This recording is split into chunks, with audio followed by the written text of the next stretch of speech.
Salut à toi, j'espère que tu vas bien. Si tu regardes cette vidéo, c'est que tu dois sûrement te poser des questions sur ton identité visuelle actuellement. Tu cherches à définir une stratégie de marque car tu es en train de lancer ton projet ou peut-être que tu es en train de revoir l'image de ta marque actuellement. Elle a peut-être besoin de passer un cap. Tu es au bon endroit parce que dans cette vidéo, on va voir comment une meilleure définition de ta marque va te permettre de créer une identité visuelle à la hauteur de tes ambitions. Et pour t'expliquer tout cela, on va prendre un exemple parce que tout est beaucoup plus simple quand on a un exemple sous les yeux. L'exemple que l'on va prendre dans cette vidéo, c'est le travail qu'on a fait ensemble avec ma cliente Bamboche Club.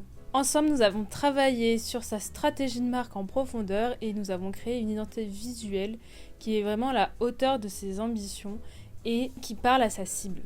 Reste bien jusqu'à la fin de la vidéo si tu veux savoir comment on passe d'une idée à une véritable marque qui attire les bons clients.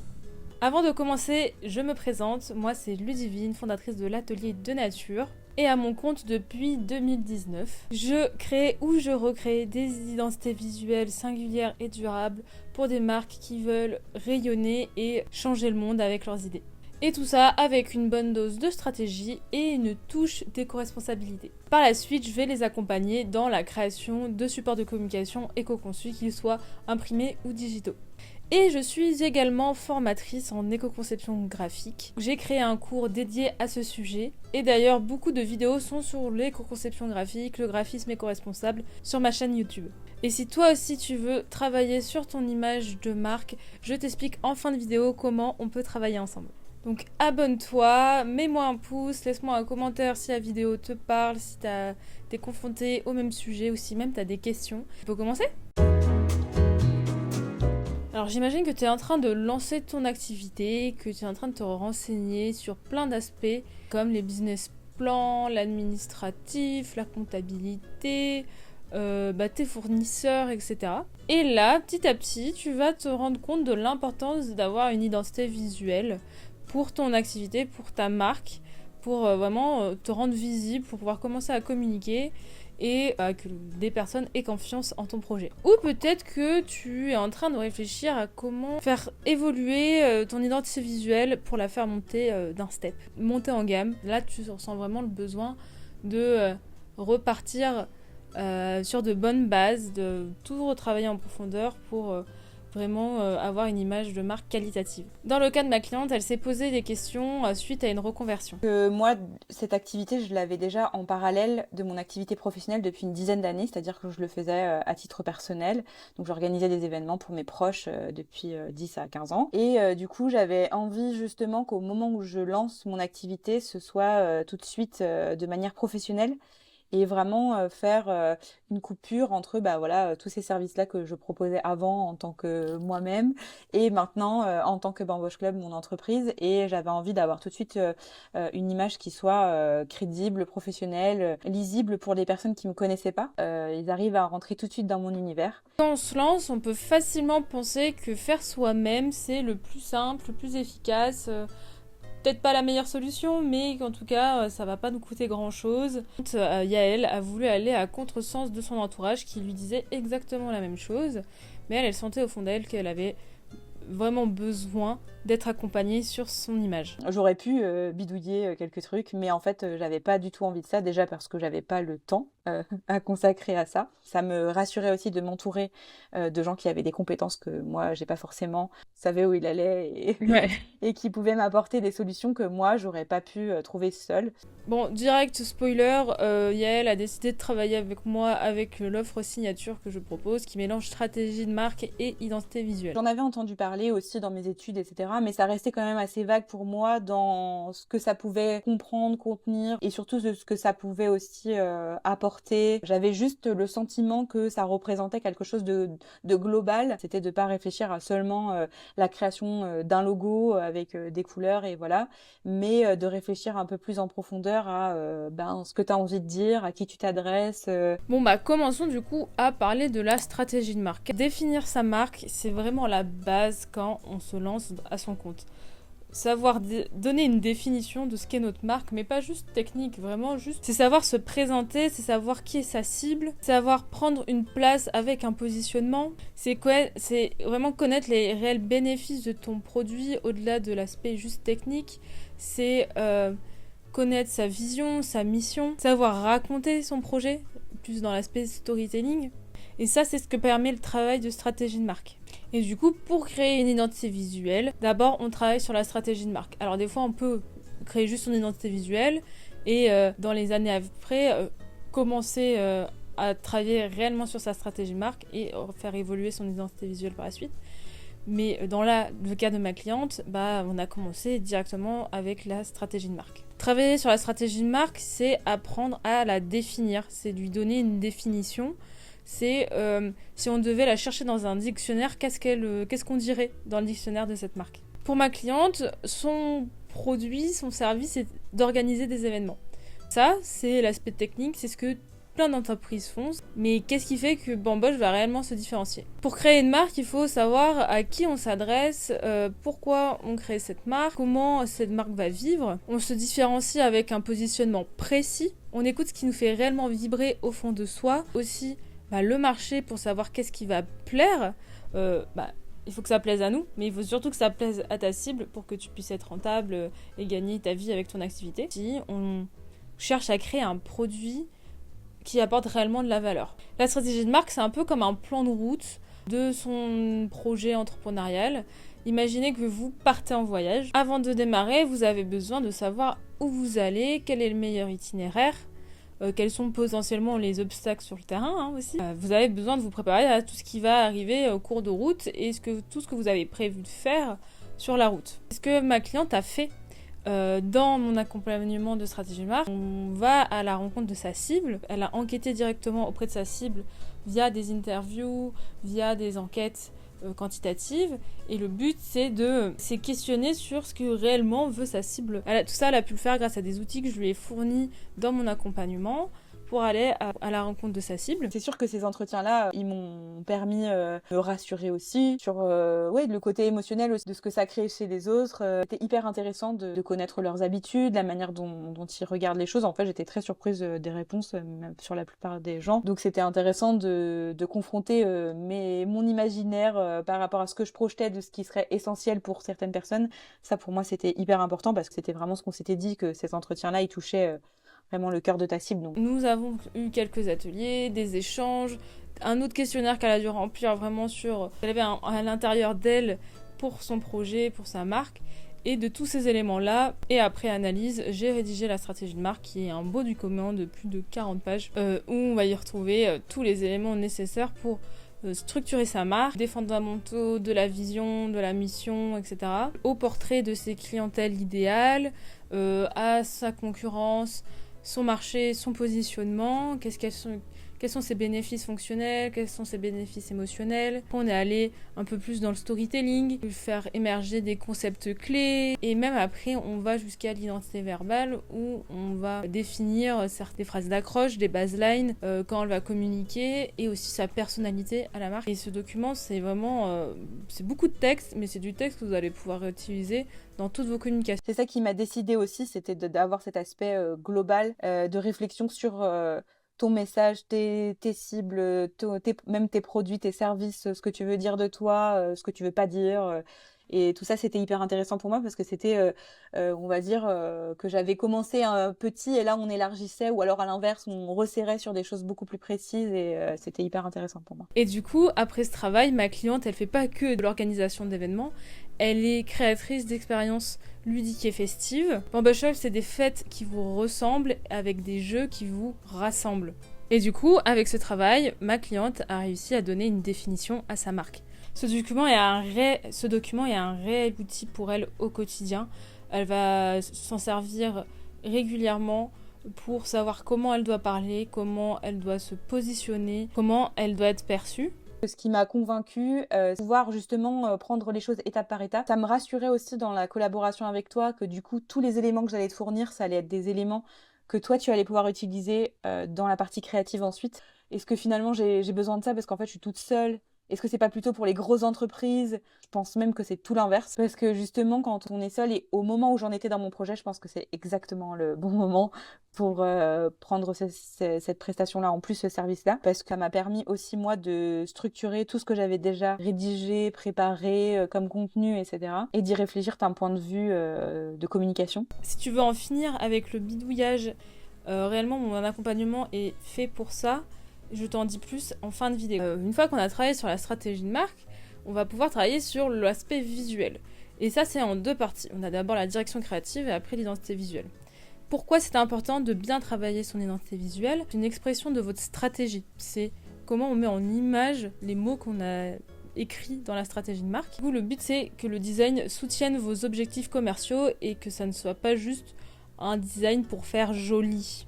Dans la stratégie de marque, mon travail, c'est de trouver les mots justes, là où dans l'identité visuelle, mon travail, ça va être de trouver les bonnes formes, les bonnes couleurs, les bonnes harmonies, la bonne énergie visuelle. Donc parlons de la direction créative. Donc avant même de créer un logo, on va commencer à travailler sur des planches d'ambiance, sur des mood boards, voilà, ce genre de visuel, vous avez sûrement déjà dû en voir passer sur les réseaux sociaux, sur Pinterest, etc.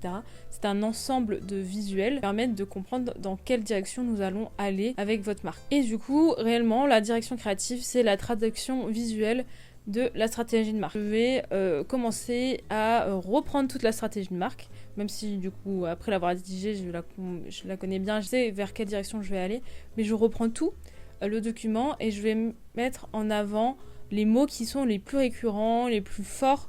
D'ailleurs je fais ça dans un carnet, vous voyez que j'ai des sortes de listes de mots que je classifie et je vais commencer à me dire bon bah voilà, la joie ça peut être interprété de telle manière, le jeu par tel type de typographie, par tel type de forme, etc. Et après, une fois que j'ai défini mes premières intentions par papier, je vais partir à la recherche d'images sur internet, dans des livres, dans culture générale, parce que être designer graphique, être directrice artistique, c'est pas forcément juste regarder Pinterest. Et tout ça, je le rassemble dans un grand board. Moi, j'utilise Figma pour faire ça, parce que ça me permet de copier-coller des images et capture d'écran. Ça me fait une sorte de grosse planche de plein d'images qui sont un peu brouillons, que j'arrive à classifier par plus typographie, plus ça ce serait le type de logo, ça ce serait le type de mise en page.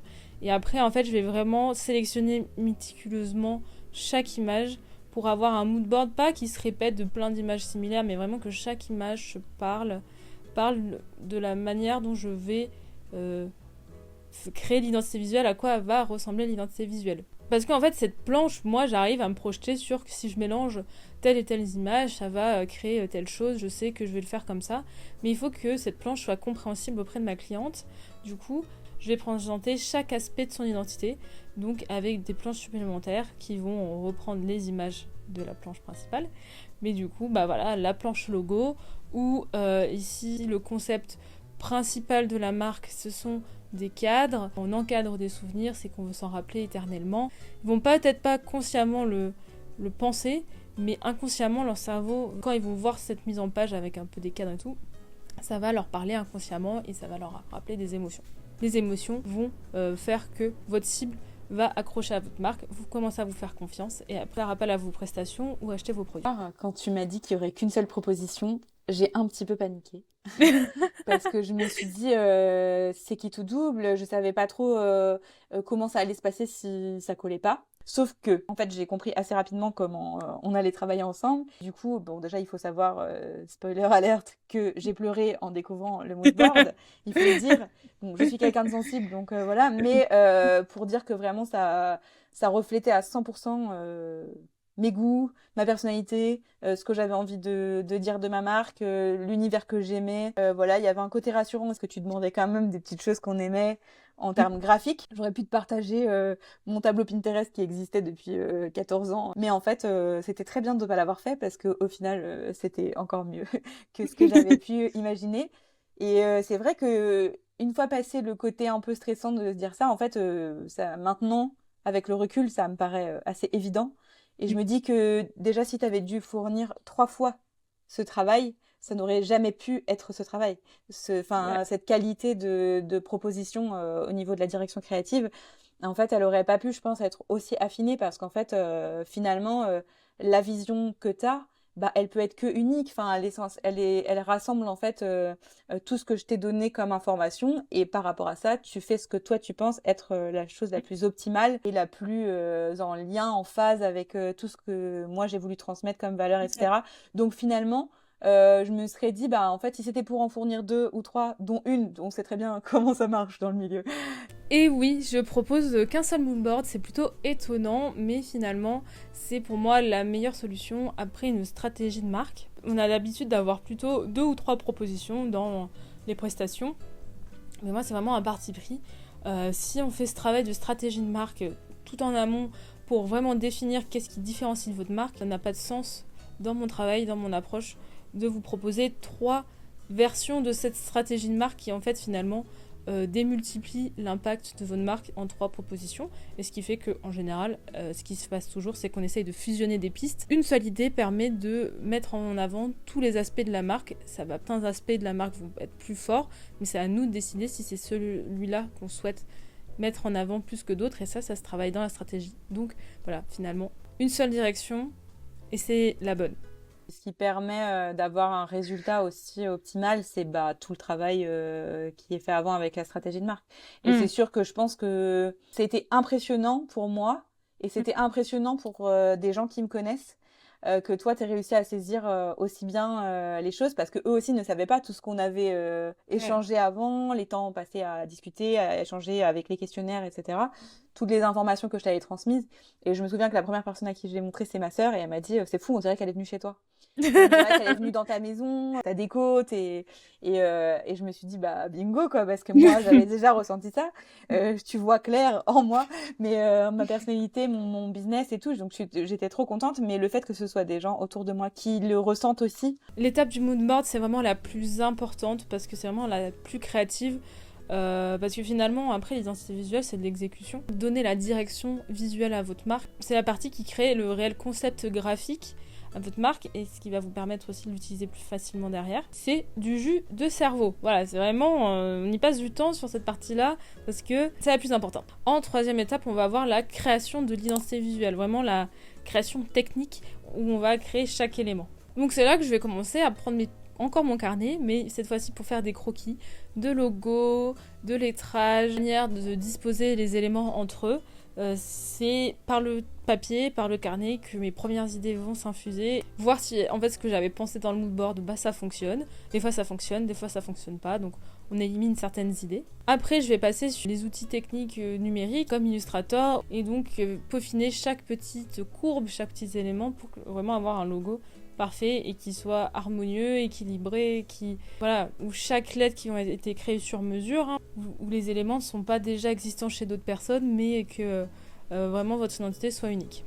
En fait, c'est assez marrant parce que du coup, j'avais hyper hâte de recevoir mon identité visuelle quand je t'ai contactée. Et en fait, finalement, une fois que j'avais reçu le mood board, je sais pas comment dire, c'est pas que j'avais moins hâte d'avoir mon identité visuelle, mais dans ma tête, c'était comme si je l'avais déjà reçue.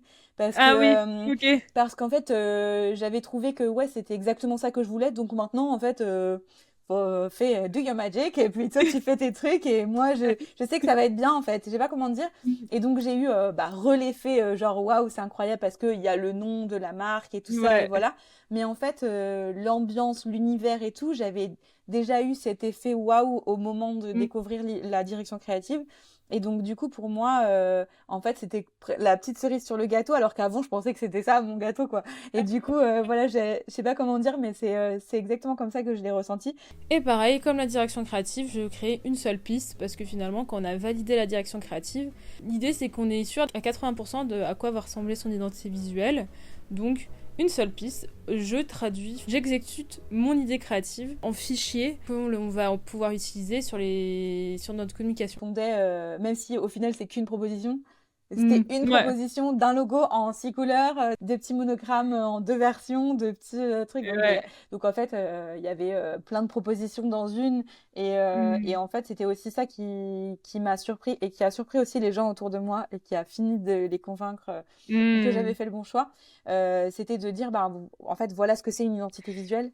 Et c'est pas juste un logo. En fait, Ouais. déjà c'est par exemple un logo qui existe en plusieurs déclinaisons, avec Hmm. plusieurs baselines, avec plusieurs Hmm. couleurs, avec plusieurs façons de la présenter et tout. Donc ça, déjà, j'aurais jamais pu faire ça, parce que bon, voilà, j'aurais Ouais. créé une version, mais ensuite, c'était déjà pas mal. Et ensuite, ils étaient super étonnés parce que des gens autour de moi qui sont pas du tout dans la com, ils savent pas que dans une identité visuelle, tu as des textures, des motifs, Ouais. des petits éléments que tu peux rajouter, des petites choses que tu peux Hmm. mettre juste comme ça à gauche à droite. C'est vrai que les gens, ils sont genre, bah, tu fais appel à quelqu'un, t'as un logo et puis c'est tout, quoi. Voilà, Ouais. ils sont Non, non. pas du tout conscients de ça. Donc en fait, finalement, ça m'a pas du tout gêné que ce soit une proposition unique parce qu'en fait, c'était une proposition Hmm. unique déjà qui correspondait à quelque chose qu'on avait validé ensemble avant. Donc, Hmm. Le but d'une identité visuelle, c'est pas forcément d'avoir que des beaux éléments, un beau logo, une belle palette de couleurs harmonieuses. Pour moi, dans mon travail, je ne fais pas juste du beau, ça en fait partie de créer de la beauté dans le monde. Comme on a travaillé sur la stratégie de marque en premier, je sais sur quoi on va appuyer sur l'identité visuelle. Et donc, chaque élément que je vais créer va avoir un sens, va avoir un but dans son utilisation dans l'identité visuelle. C'est souvent ce que je dis à mes clientes. Quand elle va mettre en place sa communication, elle va pouvoir se servir de ces ambiances que chaque élément dégage pour avoir des intentions différentes sur chaque support de communication, tout en restant dans une image cohérente. Et en fait, avec Bambush Club, du coup, elle va avoir des formes qui vont être plus énergiques, plus festives, et elle va avoir des formes plus sages qui vont permettre de doser l'intensité de joie, de fête, etc. en fonction de sa cible auquel elle a envie de parler. Et donc pour présenter le résultat, on va travailler sur des mises en situation pour comprendre comment ces couleurs vivent, comment le logo, les typographies sont mis en page, parce que voilà, la typographie a une certaine mise en page qui permet de créer un sorte de design éditorial. C'est pas des templates, mais c'est vraiment des exemples de support de communication, peut-être que vous n'allez pas développer de suite, mais plus tard. C'est une manière pour moi de vous montrer qu'on peut aller plus loin que les réseaux sociaux et un site web. Il y a plein de façons de communiquer. Si toi aussi tu veux que je t'aide à créer cette magie, je t'explique tout à la fin de la vidéo. Parlons maintenant du guide de marque. Une fois que ma cliente a validé tous les éléments de son identité visuelle, mon objectif maintenant c'est de condenser toute l'identité visuelle dans un guide graphique, une charte graphique, mais moi j'aime bien l'appeler un guide parce que c'est pas juste une charte pour dire qu'est-ce qu'il faut faire et pas faire, c'est vraiment un guide d'utilisation. C'est une notice d'utilisation pour votre identité visuelle. Mon but, c'est d'arriver à vous transmettre toutes les subtilités de votre marque, parce que peut-être pas derrière vous en permanence. Après, si vous avez besoin d'une graphiste de manière récurrente, pas tout le temps là, mais que vous avez besoin quand même sur le long terme, ça, on peut quand même en parler après. Hein. C'est pas parce que je crée votre identité qu'après je disparais pour à tout jamais. Donc ce document, ce guide de marque, il fait aussi encore plus de 40 pages. C'est vraiment un document où il y a toutes mes recommandations, il y a des exemples à faire, il y a des exemples à pas faire, il y a des conseils graphiques, et aussi j'enregistre une vidéo, parce que comme ça vous ne perdrez aucune miette de ce que je raconte sur votre charte graphique. Vous pouvez y revenir quand vous voulez dessus. Et vraiment pour moi, ce guide, ça fait vraiment 20% d'identité visuelle. Vraiment. Enfin, je peux créer une identité qui transmet vraiment vos valeurs, votre positionnement, vos produits, vos services, tout ça. Et si vous n'arrivez pas à l'utiliser au quotidien, bah en fait, elle va perdre de son aura. Plein d'amour dans cette identité visuelle, en espérant que ça va vous faire level up dans votre activité, ou vraiment vous faire démarrer. C'est pour ça que je mets vraiment beaucoup de temps et d'attention dans ce guide pour essayer de vous donner le maximum de clés pour pouvoir bien l'utiliser. Pour moi, c'est hyper clair. Enfin, le fait que ce soit bien chapitré avec à chaque fois des exemples et tout ça, c'est vachement bien. Il y a plein d'éléments que j'aurais pas pensé à trouver dans ce type de guide, par exemple sur les couleurs que tu mets en avant, ce qui va avec quoi. Parce que oui, on s'imagine bien la petite zone autour du logo dans laquelle tu peux pas trop mettre des trucs et voilà. Mais en fait, ça va au-delà de ça sur plein d'utilisations et c'est un guide, là depuis à peu près un peu moins d'un mois que j'utilise, non, un mois que j'utilise à peu près. Je m'y réfère tout le temps en fait. Mais je me réfère autant à ça qu'à ma stratégie de marque. Parce que du coup, il y a plein de moments où, enfin toi tu me l'avais présenté comme ça aussi et je sais que du coup, j'ai suivi les conseils. Mais c'était qu'une fois que c'est fait, la stratégie de marque, on peut se dire, ouais, bah au final, on a produit ce document qui fait quand même 50 pages et qui est hyper intéressant et tout. Mais est-ce que ça a juste servi à créer l'identité visuelle? Bah en fait non, parce que il y a plein de moments où je m'y réfère pour prendre des idées de formulation, centré avec comment je voulais présenter les choses. Et là, on travaille sur le site internet. Bah, évidemment, au moment de rédiger des contenus, je reprends beaucoup de choses là-dessus. Dès que je veux utiliser pour communiquer, je me sers de mon guide de stratégie de marque. Et en complément, après, quand je veux le mettre en forme avec la charte graphique. Je n'ai pas fini là-dessus parce que vous avez un guide, mais vous avez aussi un mois de suivi. C'est vraiment pas pour but de vous laisser dans la nature seul. Du coup, vous avez 2 mois de SAV, de suivi, où je suis disponible pour répondre à vos questions, à corriger vos supports de communication si vous en créez, que vous n'ayez pas peur de l'utiliser. Ben, je trouve que même d'un point de vue investissement financier, c'est chouette d'avoir un document final qui, tu vois, qui est de cette qualité et où tu te dis, bah voilà, j'ai investi mon argent dans quelque chose aussi de matériel, tu vois, au-delà de juste ton identité, bah t'as quand même ce guide, ce qui est pour moi un outil, quoi, que tu finances comme tu utiliserais, je sais pas, des séances de coaching, d'autres choses, quoi. Enfin, tu vois, pour moi, c'est vraiment...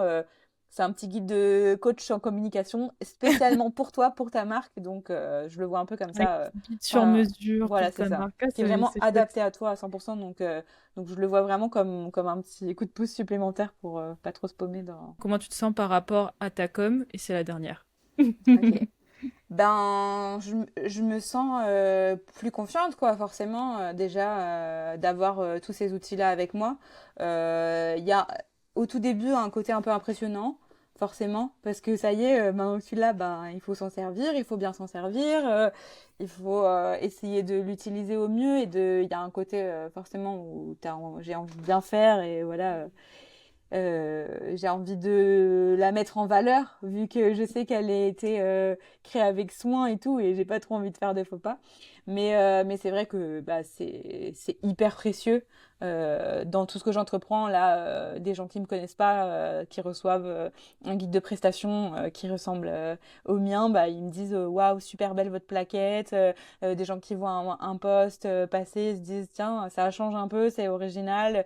Et même des gens qui me connaissent et qui savaient peut-être que je faisais ça ou pas, ben, je pense que ils voient que je me suis investie dans ce projet et donc après, eux aussi, ça leur donne envie de me faire confiance et voilà, donc forcément, je me sens beaucoup plus confiante d'avoir cette identité-là avec moi et soulagée que le résultat soit à la hauteur de mes espérances.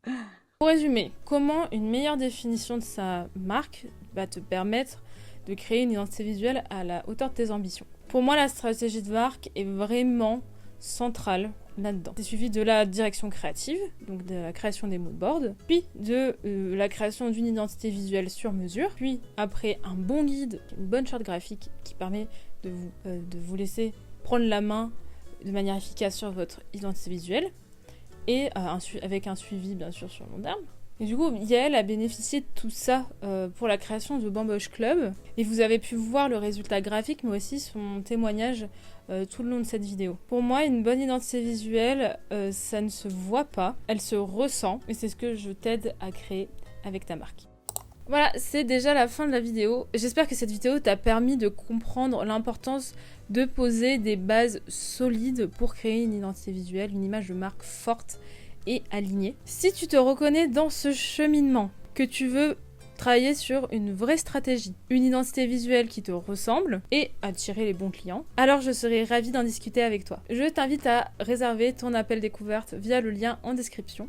C'est gratuit, sans engagement et ça te permettra de comprendre qu'est-ce qu'il te faut pour pouvoir passer ce cap et de comprendre un peu plus mon accompagnement. Donc si tu as aimé cette vidéo, je t'invite à mettre un pouce, à t'abonner, à mettre un commentaire. Ça m'aide énormément dans ma visibilité et à toucher d'autres entrepreneurs et entrepreneuses comme toi. Merci d'avoir regardé la vidéo jusqu'à la fin et peut-être à très bientôt. Ciao!